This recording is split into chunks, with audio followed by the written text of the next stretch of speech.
Hi everyone, it was World Bipolar Day yesterday, 30th of March, so wanted to take the opportunity to share my experience of having bipolar, which is a psychotic disorder. And that can be often the most misunderstood and intimidating part of mental health. Bipolar is as it sounds. You've got your two poles. So one is of mania, which I sometimes describe as being up. So that's when you're really energetic. I'll go through my symptoms in a sec. And then depression is as it sounds, and is the one that, is often spoken about.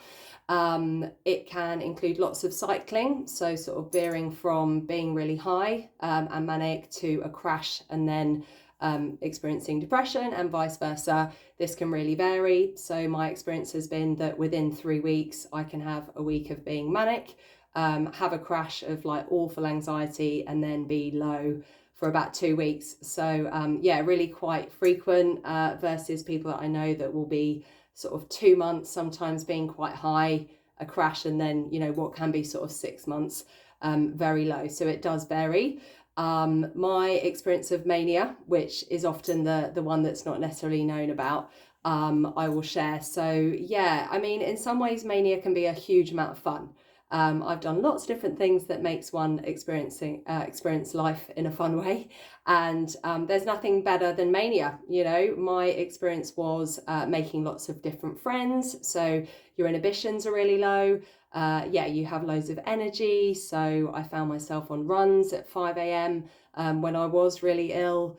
Very, very chatty. So one of my warning signs is, I'm sorry to interrupt, but, if I'm saying that, then I really need to think, okay, how am I doing? Am I at all up? It might be spending money, having grandiose ideas. So many years ago, it was sort of starting up my own business, which in itself is tricky because that is something that I have done. And so I might have done with my wits about me 8 years ago, which is really common in mental health, is like, oh, where does the person end and the illness begin? There's amazing documentaries done by Stephen Fry, who has bipolar, and he often asks people, if you had a button, would you choose to press it, which would stop your bipolar? And lots of people have said no, because there's this really well-known sort of approach that says, if you took away my devils and my demons, you'd be taking away my angels too. And as I mentioned, the experience of mania, it can be enjoyable.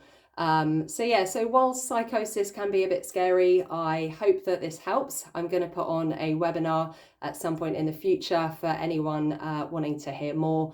But happy World Bipolar Day.